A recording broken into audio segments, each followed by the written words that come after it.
السلام عليكم ورحمة الله وبركاته. ازيكم حبايبي؟ عاملين ايه؟ يا رب تكونوا بخير. اللهم صل وسلم وبارك على سيدنا محمد. ازيكم؟ عاملين ايه؟ وحشتوني جدا.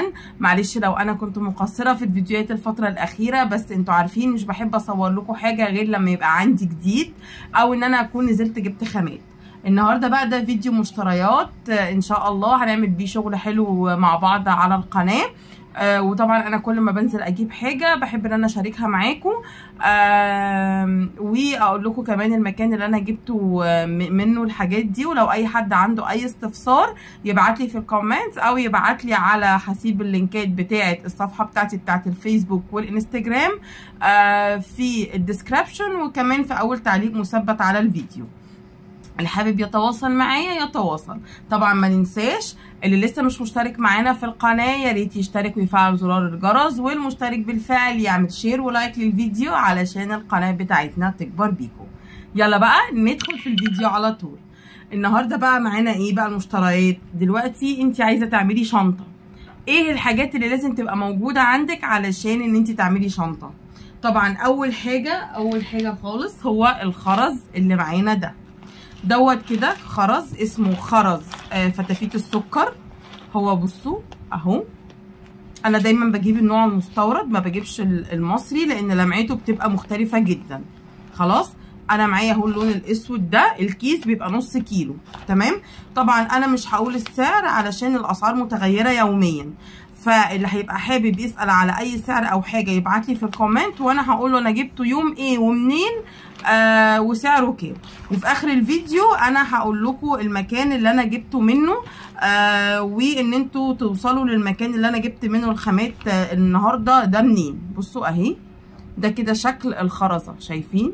تبقى تحسوا انها مضلعه كده شويه، فيها تضليعات كده بسيطه منها فيها. ده اسمه فتافيت السكر. اسمه ايه؟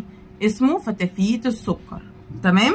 ده فتافيت السكر بتاع الشنط، لان في فتافيت سكر تاني بنعمل بيه الاكسسوري كده، هوريه لكم برده انا جايبه منه برده ايه النهارده. تمام. معانا كده الكيس ده بيبقى نص كيلو. انا جايبه 2 كده اسود لان انا هعمل شنطه هتبقى حلوه جدا، هوريها لكم معايا وهنشوف تفاصيلها كده مع بعض وهنشوف شكلها في الاخر هتبقى عامله ازاي. خلاص طبعا انا جايبه كيلو لان الشنطه انا هعمل ايدها من نفس الفتافيت السكر ومش هدخل معاها حاجه تاني. تمام. ده اول حاجه كده جبناها مع بعض. تاني حاجه برضو فتافيت السكر اللي هو لونه اوف وايت او ابيض، لان هو في ابيض وفي اوف وايت، بس الابيض مش متوفر كتير عندنا في مصر، الاغلب هو بيبقى اوف وايت. هو ما بتفرقوش عن الابيض في حاجه يعني. ده برضو الكيس ده نص كيلو انا برضو جايباه. هنعمل برضو شنطه شكلها حلو قوي وهندخل معاها لولي. تمام. هندخل معاها لولي الصغير دوت اهو، شايفين؟ ده برضو مستورد لولي CCB. عايزه تجيبي لولي يبقى حلو وخامته حلوه ونضيف وما يقشرش معاكي يبقى لولي CCB. كل الاكياس دي يا جماعه نص كيلو. تمام. الكيس بيبقى نص كيلو. خلاص ادي ده كده دوت مقاس 8. ده اللولي مقاس 8 CCB اهو معايا. ومعايا هنا مقاس 12. انا ما لقيتش مقاس 10، كان خلصان من عنده فجبت مقاس 12. هو مش بيفرق كتير يعني عن مقاس 10، يعني هو بيبقى درجه او حاجه. تمام. ده كده برضو ده لولي CCB مستورد حلو قوي في الشغل وما بيقشرش، وبتحسي ان اللوليه كده بتبقى خفيفه ما بتبقاش تقيله. تمام. ده كده برضو احنا جايبينه. كل الحاجات دي انت بتستخدميها في الشنط. معانا كمان طبعا اللي ما نقدرش نستغنى عنه خالص الكريستال البلاستيك. شايفين اللون ده؟ كريستال يا جماعه. البلاستيك ده البلاستيك المستورد. البلاستيك المصري بيبقى مش حلو. هي الخرزيه كده مدوره وفيها تضليعه منها فيها تبقى حلوه قوي. طبعا بيبان، انت بتعرفي المصري من المستورد من شكل الكيس. اولا الكيس بيبقى محكم مقفول، بيبقى شكله كده الكيس بيبقى بيلمع اصلا، مبين لك تفاصيل الحاجه من جوه. خلاص دي برضو حاجات تخلي بالك منها اما تنزلي تجيبي الخامات بتاعتك. ولما هتيجي تمسكيه تقارني ما بينه وما بين المصري بتلاقي شكل الكيس مختلف، اللمعه بتاعت الخرزيه نفسها مختلفه. فانا بنصح ان اي حد شغال في شنط هاتوا يا جماعه الخامه المستورده، بتبقى احسن كتير في الشغل وما بيبقاش فيها غلطات كتير. يعني المصري برضو بيبقى الخرز اللي جواه بيبقى تلاقي خرزه مقفوله، خرزه مش مظبوطه، خرزه مكسوره، ممكن تلاقي لون تاني داخل على لون، فطبعا كل ده بيهدر معاكي. واللمعه كمان بتاعت الخرز ما بتبقاش، اللمعه ما بتبقاش حلوه، بتبقى تحسي انها مطفيه كده، ومهما غسلتيها مش بتلمع. لكن ده اهو بصوا من قبل ما يتغسل وهو بيلمع. وطبعا احنا قبل ما بنشتغل الخرز ده لازم بنغسله علشان لو عليه اي اتربه، عليه اي حاجه تروح ويديكي اللمعه كده بتاعت الخرز. ده برده نص كيلو، ده الكريستال البلاستيك. تمام.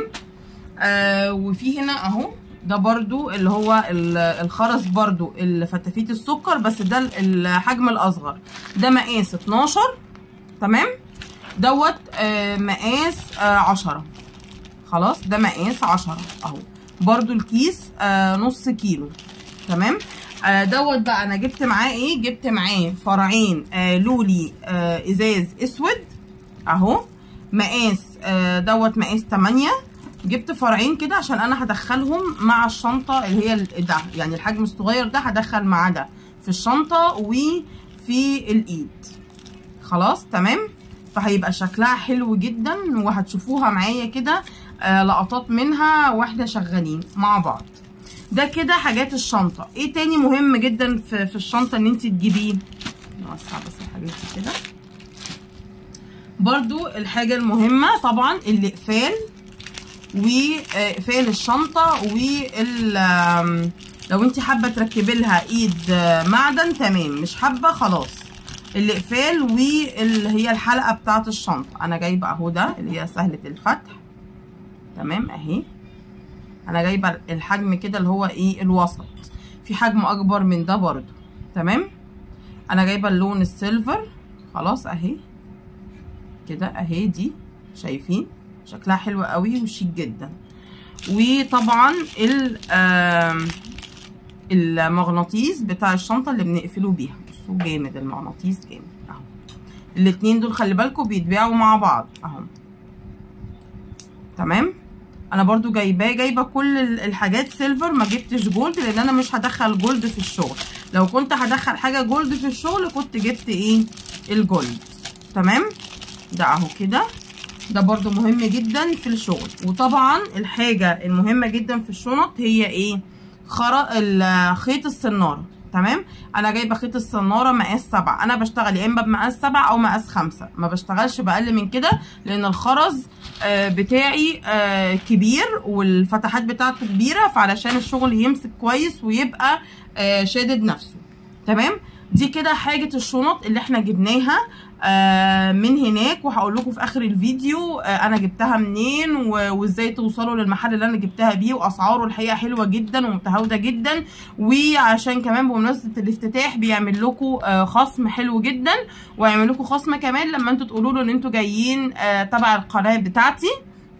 هنزل لكم كل البيانات في اخر الفيديو ان شاء الله باذن الله لما نشوف بواقي المشتريات بتاعتنا. وطبعا بقى في حاجه برضو مهمه جدا، ما دام انت هتشتغلي بقى الشنط والكلام ده وكمان هتشتغلي اكسسوار، لازم يبقى عندك الميزان الديجيتال ده. شايفين الميزان ده مهم جدا في شغلنا بالذات بقى في الشنط، لان احنا طبعا الشنطه سيبك ان انت بتعملي طول وعرض، انت بتستخدمي خرز، فالكيس الخرز بيبقى متكلف عليكي بالكيلو، بالنص كيلو، كيلو الا ربع. فانت بعد ما بتخلصي الشنطه بتشوفي انت خدتي قد ايه خرز، حجمه قد ايه، فعشان تعرفي تسعري الشنطه. اهو بصوا الميزان الديجيتال ده حلو قوي، ده النوع المستورد، في منه مصري وفي مستورد. ده النوع المستورد حلو قوي، برضو بنجيبه من هناك برضو من العتبه. تمام. دوت الحاجات دي بتتباع تحت كوبري الازهر ما بين الموسكي والعتبه، تلاقي كذا محل كده هناك تحت الكوبري وعند رجب العطار وكده بيبيعوا الحاجات دي، بيبيعوا حاجات كهربائيه وبيبيعوا منها الميزان ده بتلاقيه هناك. ده بيبقى حجمه بيشيل لحد 10 كيلو. تمام. خلاص اهو. وانتي بقى طبعا بتحطي الحجره، هو بنستخدمه بحجره قلم عاديه جدا، حجرين بتحطيهم من ورا وبتستخدميه. حلو قوي بقى ان انتي يبقى موجود عندك كده، اللي انتي بعد ما بتخلصي الشنطه مثلا وانتي كان عندك مثلا بواقي خرز اي حاجه، فانتي عايزه تعرفي انا الشنطه دي كلفتها قد ايه، خدت خرز قد ايه بالظبط، فضل اصلا من نص كيلو او الكيلو اللي انتي جايباه.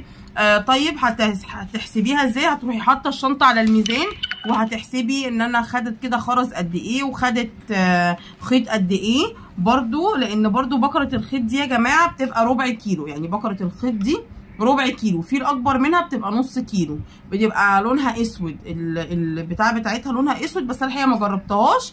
انا جربت النوع دوت، والنوع ده حلو جدا في الشغل وبيمسك كده الشغل كويس قوي، والشنط حلوه قوي، وبرده شغل الاكسسوار بيبقى حلو جدا. فالميزان ده برضو حاجه مهمه جدا لما انت عايزه تشتغلي شنط، ما تنسيش ان انت تجيبيه ويبقى موجود عندك، واكسسوار كمان عادي، لان احنا برضو بنستخدم معادن وكده بتبقى بالجرام، فهتنفعك لو انت عملتي شغل اكسسوار كله معادن، هتعرفي ان انت تحطي القطعه بعد ما تخلصيها على الميزان وتشوفيها خدت منك كام جرام، فهتعرفي ان انت تسعريها كويس وتبقي ماسكه سعر حلو. طيب جبت ايه تاني بقى؟ جبت التفسيره ده، كيس التفسيره ده الصغير ده، دي تفسيره بيضه شفافه. الحقيقه انا كنت بدور على الشفاف ده، انا بعشقه جدا، بيبقى حلو قوي في الشغل، بيبقى شيك جدا. لقيت بقى ما لقيتش منه للاسف الوان تانية شفافه، برضه بيبقى الروز منه حلو، وبيبقى اللبني حلو جدا، وبيبقى حلو قوي كمان في شغل الصيف، بس انا ما لقيتش الحقيقه الميكس منه اللي هو الشفاف ده، لقيت اللي هو التفسيره العاديه اللي هي بتبقى لونها مط. فالحقيقه انا جبت واحد بس كده كيس ابيض، ده برده نص كيلو، جبته كده قلت هدخله في شغل عندي لحد لما ينزل كيس الميكس اللي هو الالوان الشفافه.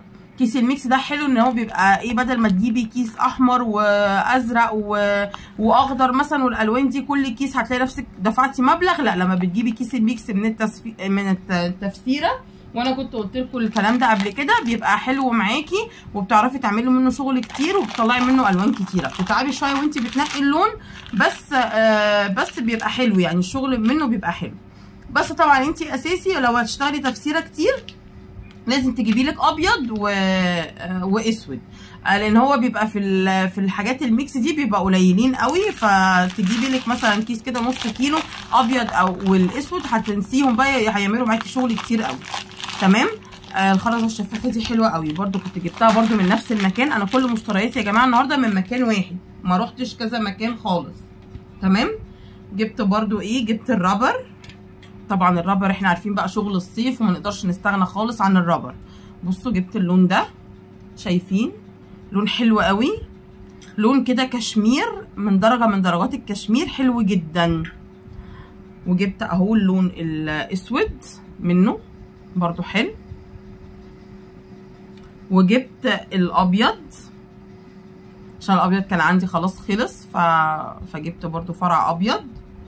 جبت طبعا بقى فرع لبني، بصوا شايفين الدرجه دي من اللبني حلوه قوي، بتبقى حلوه جدا في الشغل وشغل الصيف برضو، والحظاظات والحاجات دي بتاعت الاطفال والكبار بتبقى جميله جدا وشيك قوي. وجبت بقى لون الروز ده لون كده روز اهو، وجبت اللون الفاتح منه، الروز الفاتح منه. تمام. انا كده جبت الست فروع دولت الرابر، انا جبت 6 لان انا كان عندي، فانا حبيت بس ازود كده كذا لون. جبت طبعا الكروت دي بتاعت الخلاخيل، انا عامله برضو مجموعه خلاخيل كده، هبقى اصورها لكم في فيديو تاني لوحده ونقول افكار الخلاخيل معانا دي كده عشان نغلفهم، وهوريكم بنغلفها ازاي. وجبت ايه برضو المجموعه الكروت دي، هو ده بيبقى 100 كارت. تمام. 100 كارت بيبقى عامل من 25 ل 30 جنيه. خلاص ده اهو، بتبقى هي البقره على بعضيها 100 كارت، عايزه نص بقى 50 كارت، تمام اللي انت عايزاه.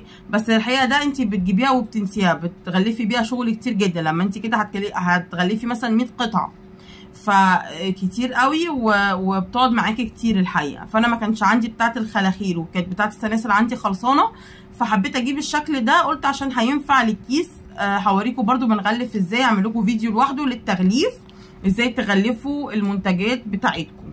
تمام. جبت ايه تاني بقى؟ جبت برضو لولي بقى ازاز، تمام. بس ده ما جبتوش بقى بالكيس، ده انا جبته بالفرع اهو. شايفين ده كده ده مقاس 10. شايفين مقاس 10 حلو قوي. ده برضو اوف وايت كده، انا برضو ده جايباه وممكن تدخليه برضو في الشنط. انا جايباه هي عشان ادخله برضو في الشنطه، في ايد شنطه من الشنط اللي انا هعملها معاكم. خلاص ده كده مقاس ايه؟ مقاس 10. وجبت كده فرعين تاني لولي برضو. الفرع ده ابيض، ده مقاس 8. تمام. ده لولي يا جماعه ازاز، اما تجيبي لولي يا اما تجيبي لولي ازاز او تجيبي لولي السي سي بي اللي انا وريته لكم في اول الفيديو. تمام اهو. وجبت فرع واحد من اللي هو المقاس 6 اللي هو الصغير، وفي طبعا اصغر من كده، بس هما المقاسين دولت الحقيقه بيبقوا حلوين جدا في الشغل، لما تدخليهم كمان مع الرابر بقى مع حاجات تانية بتبقى حلوه قوي. خلاص انا ده جايبه الفرعين دولت لشغل الاكسسوار مش للشنط. تمام. جبت ايه تاني بقى؟ في حاجه بقى تانية الحقيقه شدتني كده اول ما دخلت المحل. الوانها وحاجتها تحفه حلوه قوي وتنفع جدا لشغل الصيف معانا. شايفين خرز بقى فتافيت السكر، ده بقى فتافيت السكر اللي هو ايه؟ بتاع الخرز بتاع الاكسسوارات مش بتاع الشنط. وفي ناس والله بتجيبه بتعمل بيه شنط برضو، بيبقى شكله حلو قوي، بس هيبقى مكلف جدا بالنسبه لك لان الفرع بتاعه غالي. فممكن تعملي بيه بقى شنط صغيره، تعملي بيه مثلا اللي هي الجرابات بتاعه الموبايل، الحاجات دي يبقى حاجه صغيره يعني، وتدخلي طبعا معاه ايد معدن علشان تعرفي تمسكي سعر حلو. شايفين اللون ده؟ اللون ده يا جماعه لون لبني كده. بصوا انتوا تحسوا ان هو فيه هو ازاز اصلا، يعني هو اسمه فتافيت السكر، ده فتافيت السكر ازاز. تمام. بصوا تحس ان فيها زي كانها ميه، كور ميه كده جواها، تحفه. شايفين اللون اللبني ده حلو قوي. جبت برضو اللون الروز ده، الروز اللي هو مدي روز على شفاف كده شويه. بصوا الفرع حلو وحجم الفرع حلو، يعمل معاكي شغل كتير بقى، يعمل بقى سلاسل، يعمل حظاظات، يعمل سلاسل النضاره. في الحاجات دي بيبقى شغله حلو وبيبقى سعره كمان جميل جدا. معانا برضو جبت اللون ده لون كده كحلي، يعني ما بين الكحلي والازرق كده. بصوا شكله حلو قوي. شايفين الفرع؟ انا اسمه لكم اهو 4. شايفين؟ لا الفرع حلو وحجمه حلو. تمام. وجبت طبعا اللون البيبي بلو الحلو ده اللي احنا منقدرش نستغنى عنه في الصيف وجمال اكسسوارات الصيف. بصوا شكله جميل جدا. طبعا في منه الوان كتير جدا وفي منه حاجات كتير قوي. دي كده كانت مشترياتي النهارده. انا جبتها منين؟ جبتها من محل هو مش فاتح في حاره المزين، لا هو محل حد جديد كده فاتح في شارع الشواذليه، اسمه استاذ محمود. هو شاب صغير كده ومعاملته الحقيقه كويسه جدا. اللي حابب ان هو يتواصل معاه او اي حاجه او ينزل يجيب الشغل من هناك يبعت لي وانا هبعت له رقم التليفون، يساله على الواتساب، وعنده شحن يشحن لك المكان اللي انت عايزاه، وان انت تروحي عنده ويوصف لك العنوان بالظبط فين بقى. من شارع الشواذليه. هو انت بتخشي بتنزلي شارع الجيش، بتنزلي عند سنتر اسمه سنتر المتوكل. تمام. سنتر المتوكل دوت انت هتخشي الشارع اللي فيه دوت، هتمشي على طول هتتلاقي في سلم كده. هو الشارع ده اسمه شارع الشواذليه، هتلاقي فيه سلم كده هتطلعيه ضيق، هتفضلي ماشيه بعد السلم كده بشويه، ما تخشيش ولا يمين ولا شمال. هتلاقي تمشي قدام كده شويه هتلاقي مول اسمه مول القدس. هتسيبي مول القدس بعديه ب10 خطوات بالظبط هتلاقي مدخل عماره. هتخشي المدخل دوت بسلالم على ايديكي الشمال، هتخشي اول دخله يمين. هتسالي تقولي لهم فين محمود بتاع الاكسسوار او مياده بتاعه الساندوتشات، هو المحل اللي لازق جنبها على طول. بيفتح كل يوم من الساعه 10 الصبح ل 10 بالليل، ويوم الجمعه بيفتح من 8 الصبح ل 10 بالليل، ويوم الاحد طبعا اجازه. طبعا انا هقول لكم اللي عايز بقى تفاصيل منه، يعني رقم التليفون او حاجه يبعت لي، وانا هبعت له رقم التليفون بتاعه ان هو يتواصل معاه، ولو حابب يروح هو هيوصف له ازاي ان هو يروح، ويقول له ان هو تبع قناه امنيه الهاند ميد، وهو ان شاء الله هيكرمكم في السعر ويعمل لكم سعر كويس جدا بسبب القناه وان انتوا جايين تبعي يعني. تمام. وانا ان شاء الله برضو هصور لكم، هبقى من عنده النزوله الجايه هصور لكم فيديو من عنده من داخل المحل بالحاجات اللي موجوده عنده بكل حاجه. انا ما حبيتش اقول اسعار النهارده، انا كل فيديو بنزل وبقول لكم الاسعار، بس لان الاسعار بتبقى متغيره. كذا حد بعت لي ان انا مثلا انا قلت حاجه بسعر معين فنزل لقاها يا اما ارخص يا اما اغلى، فطبعا الاسعار متفاوته. بس الحمد لله الاسعار اليومين دول نزلت شويه عن قبل كده، عن الفتره اللي فاتت. جت من بعد العيد كده الصغير والاسعار ابتدت تظبط شويه. طبعا هي ما نزلتش زي الاول خالص، برضو في حاجات غاليه وفي حاجات ثابته على سعرها الغالي، بس في حاجات تانية اسعارها نزلت شويه وبقت اسعارها متهاوده. يا رب يكون فيديو النهارده يكون عجبكم ويكون كده خفيف ولطيف عليكم ان شاء الله. واستنونا بقى في الفيديوهات الجايه كتير، والشنط اللي احنا هنعملها مع بعض هنا في القناه، وبرده افكار الاكسسوارات بتاعه الصيف بالخرز دوت وباللعب والحاجات اللي احنا كنا جايبينها في الفيديوهات اللي قبل كده. هنشتغل مع بعض بيها ان شاء الله. ما ننساش بقى ان احنا نعمل شير ولايك للفيديو، واللي لسه مش مشترك في القناه يا ريت يشترك ويفعل زرار الجرس علشان القناه بتاعتنا تكبر بيكم. كانت معاكم أمنية يحيى، والسلام عليكم ورحمه الله وبركاته.